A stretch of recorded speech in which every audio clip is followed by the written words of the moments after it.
Survivor Series 2020, Best of the Best is the last Survivor Series that's missing. So here we go from the Thunderdome during the pandemic of 2020. This is November 22nd, 2020. They brand this as Undertaker 30.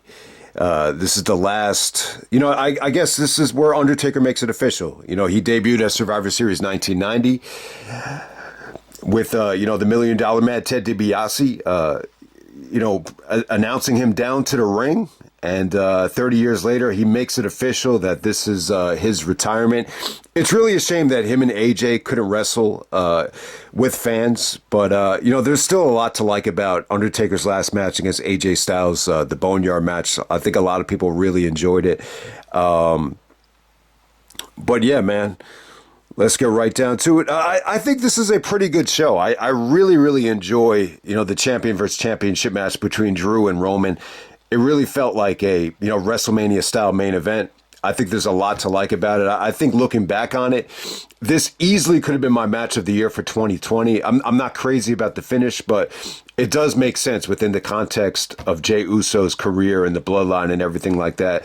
I want to pay tribute to the commentary here. The main event between, the commentary with Corey Graves, Michael Cole, and Samoa Joe on commentary was incredible. I would definitely say this, one of the best three-way commentary efforts I think I've ever seen. So I'm not going to say it's the best commentary ever in a WWE main event, but in terms of like a three-way show on commentary, I thought it was incredible, actually. So that's what really stood out about the main event. The pay-per-view theme here is actually AC/DC with Shot in the Dark. Is this a new theme? I think this was like a new theme from an AC/DC album, so that was pretty cool. But let's get right down to it, man. We got Team Raw taking on Team Smackdown to actually open up the show. Kind of a disappointing elimination match. So if you notice about this particular match, they're wearing Raw and Smackdown T-shirts. And on the back of the shirt, it actually says USA for Raw, and on SmackDown it says Fox. So they really went over the top, with the branding of Raw and SmackDown. It wasn't that bad, though. A lot of the guys took their shirts off, like when the match started, so it really wasn't that big of a deal.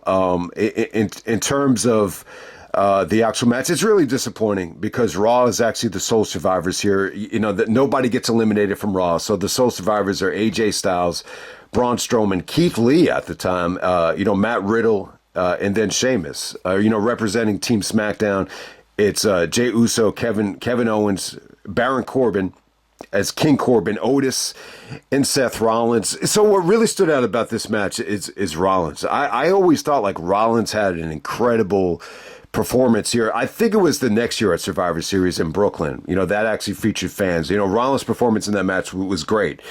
In this particular match, you notice his entrance music. It's almost like a religious type of, entrance with a lot of, singing to the heavens. And this is before it got really over the top. It's just amazing how they tweaked, Seth Rollins' entrance music here. Like it really is. But, he almost like sacrificed himself here for the greater good. He's even using the term vision at this time. So he's definitely using the visionary term, even back then. So, Sheamus is actually the guy to eliminate Seth. AJ eliminates Owens. Matt Riddle actually eliminates Baron Corbin. Otis was actually a lot of fun here, but Strowman really turned the tide for Team Raw. There's a sequence on the outside where all the SmackDown guys are like huddling, and then Strowman just kind of runs into all of them and just kind of tackles all of them and makes them all fall. It's really something to see, but not a big Strowman fan, but I'd be lying if I told you he didn't make an impact in these Survivor Series matches. Then Keith Lee is actually the one that surprisingly pins Jey Uso. But the story here was actually Jey. Jey was actually the last one eliminated. So Roman was actually like yelling at him and barking at him and just kind of saying like he wants nothing to do with him. He's like, don't waste my time tonight. This is an important night. He's like, I don't want to be associated with losers or failures. He's like, the bottom line is you ended up losing. So it's a really good promo from Roman. Jay's almost like embarrassed here that he came up short, and it definitely ties into the main event. So, yeah, I mean, look, I wasn't crazy about this match. There's really not much to say about it. Anytime you have a clean sweep, it's always a little bit disappointing. I'm not even crazy about the teams here. I don't even think AJ was used great at the time. This is around the time where Omos is managing him. Okay, next up we have the Street Profits Angelo Dawkins and Montez Ford. Big win for them. They actually go over the New Day. This is the Raw Tag Champions versus the SmackDown Tag Champions. A positive match right here. I got to say, the Street Profits look great. The New Day really went out of the way to put over the Street Profits. It felt like a positive match. I think, when you look at this match, I think, I hate to say, but what really stands out here is that you got two, black tag teams going out of here. And this really came off to me like the New Day was excited, to see the Street Profits and just really wanted to do a good job of, making them feel comfortable. And yeah, I think it was good stuff. I think at this time, it's a little bit different. I think, there was probably a time in the business, even in the WWE, where, the money is so crucial, where the money is not guaranteed and, you have to fight for everything. But I think at this time, it's, the television money is so good that it's a little bit more of a relaxing situation where you don't really have to fear, for guys taking over your spot. So in a lot of ways, this was just a very positive experience. I think both teams are great. I mean, there were moments here where it just felt a little bit lacking, for a lot of different reasons, because it's the Thunderdome. Seeing Kofi in this spot, a year after losing the belt, it's tough to get excited for it. But I think the most positive thing is you had an awesome finish with the Street Profits hitting their blockbuster finisher. I thought that came off great. And yeah, like Montez Ford just definitely had some good moments here. So it was a fun match, not really worth checking out. But, next up we have Bobby Lashley taking on Sami Zayn. This is, the Raw Intercontinental Champion taking on, Bobby Lashley is the U.S. Champion representing Raw. Sami Zayn is the, IC Champion representing SmackDown. Horrible matchup. This was just Lashley,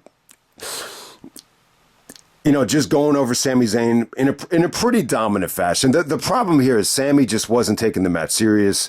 He's trying to get disqualified by tripping over MVP. It's almost like that scene from Friday where the guy's trying to fall in the liquor store or the convenience store.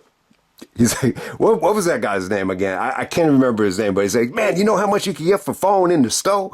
Like that type of thing. So Sammy's actually trying to get disqualified by tripping over MVP. It just didn't work, man. I mean, this could have been great. This is what I hated about Sami Zayn at this time in 2020. I mean, look, it was good for his character. It was cool to see him kind of evolve. The great wrestler as El Generico is evolving into this charismatic comedian.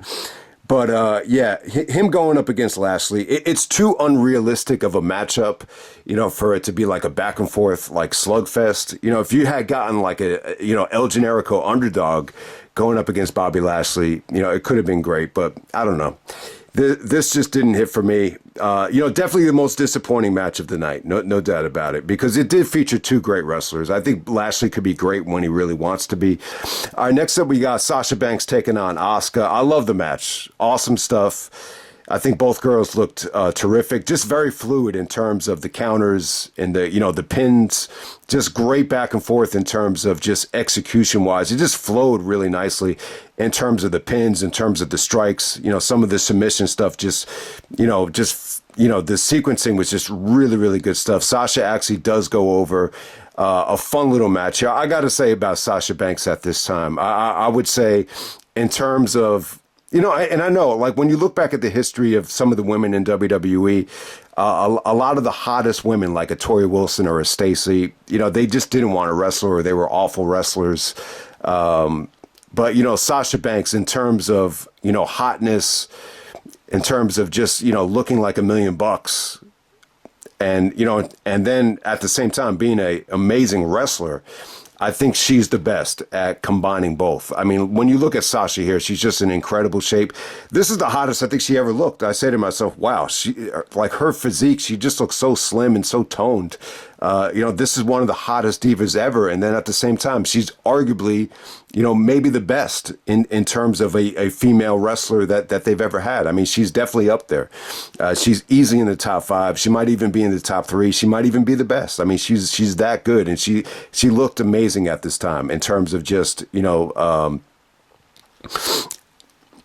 just looking like she's in great shape. And you almost forget that Snoop was actually doing her theme song at that time. All right, next up we have the Raw versus SmackDown Tag Team Elimination match for the women.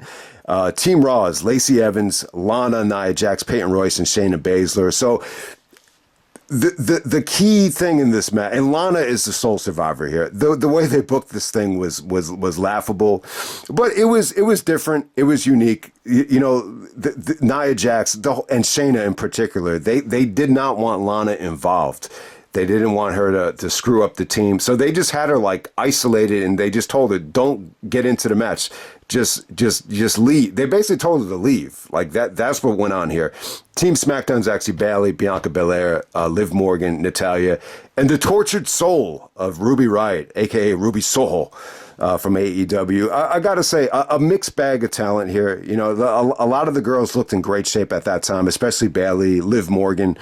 Natalya definitely had a good performance here, but there's a lot of weak links. This is very Nia Jax dominated, and I got to give Lacey Evans some credit. She definitely busted her ass here, but who really stole the show is Bianca Belair. This is Bianca's coming out party. I thought she looked great. She looks like RVD out there. She's really doing her thing. So the ending. Shayna Baszler actually gets disqualified because she didn't release the hold on Bianca. And then Nia Jax comes out of the ring, and her and Bianca, basically get counted out. Bianca gives Nia Jax a backdrop over the barricade, and Bianca can't get back into the ring. So Lana is actually the sole survivor. So, yeah, it's a different finish. It came off a little bit weird. Lana, definitely one of the hottest divas ever. But she was never really she never really wrestled. So that's why, there was just a severe trust factor there. But, the story here is I was impressed. I was impressed with Shayna Baszler. I was impressed with Bianca. Lacey Evans definitely had a good show, but it's a mixed bag of talent. I was never crazy about the Ruby Soho girl. I know like when she debuted in AEW, it was like it was almost like on the same level as like Punk's debut. Like people were going fucking crazy over it. But, I don't know. I was never like a huge fan. But yeah, I definitely think it definitely set the stage for Bianca to win the Royal Rumble and to go on to WrestleMania. And then the main event here, we got Roman taking on Drew. This is, SmackDown champion versus Raw champion. Who's going to be the face of the company? I would say there's a lot to say about this. It was great stuff. I definitely think if this had a better finish, I might actually remix it.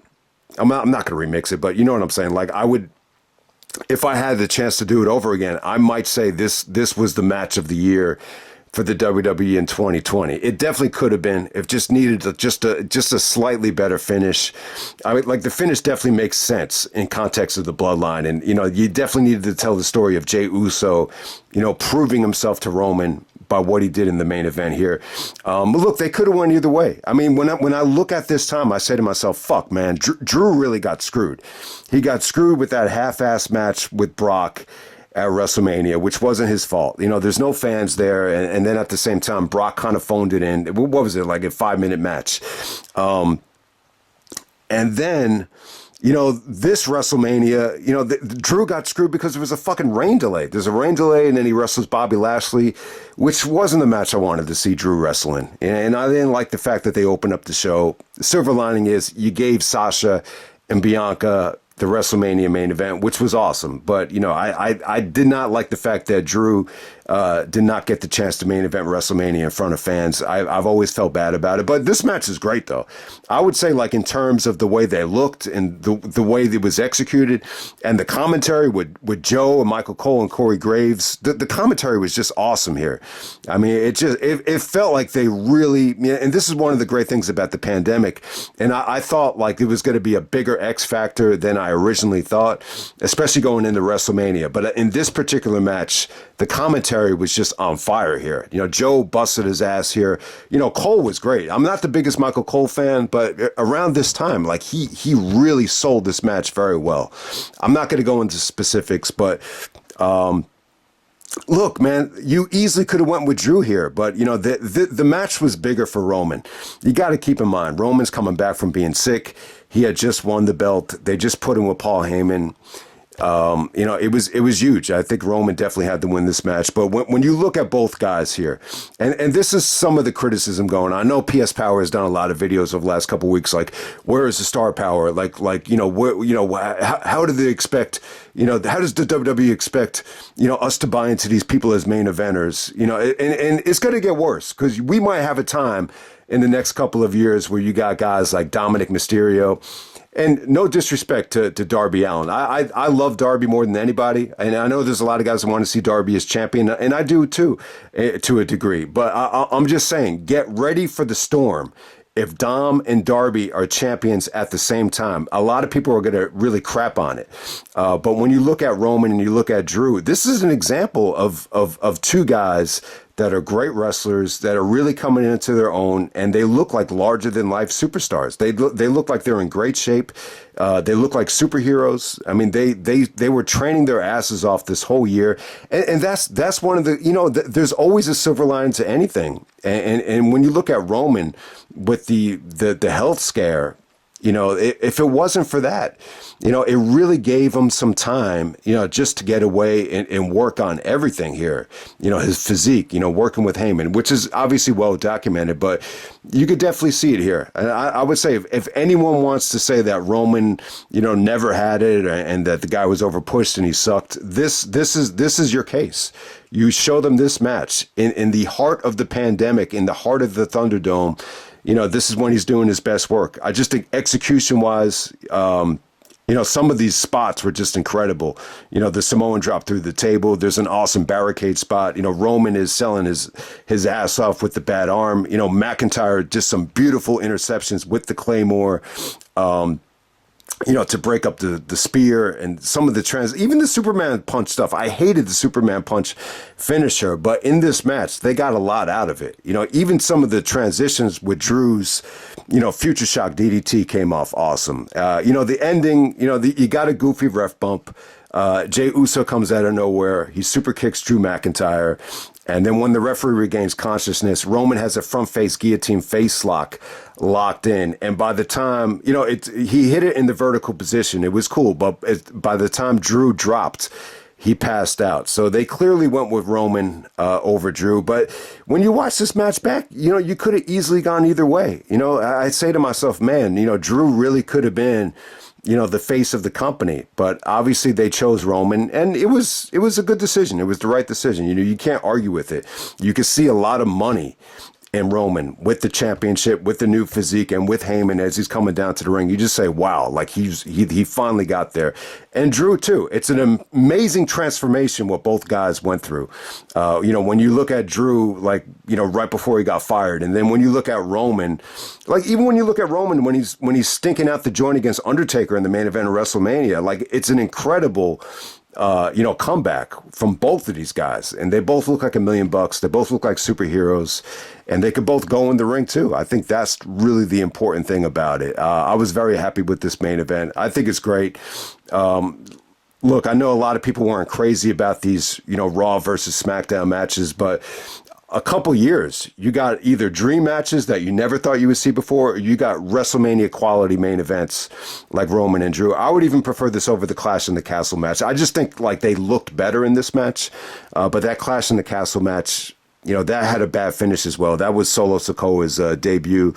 But yeah, and then the main event, you have Undertaker coming out to the ring, what was supposed to be for the last time. So I don't know how this is going to age for everybody. It feels like we just did an Undertaker Survivor Series thing with the 25th anniversary. This is the 30th anniversary. So it was 30 years. I gave Taker a chance just to say goodbye to the fans in the Thunderdome. It was a good idea too. I think it kind of made up for the Thunderdome, atmosphere. And, you're able to get so many legends down to the ring like Foley, Triple H, Shawn Michaels, JBL, the list goes on. I mean, that it would have been cool to see.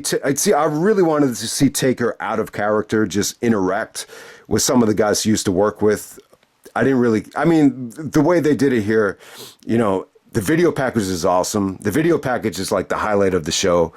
Definitely check it out if you haven't seen it yet. It just makes you appreciate, how much Taker put into this character over the years and how many different variations and changes and opponents he was able to work with. And then as soon as that ends, you get Vince in the ring.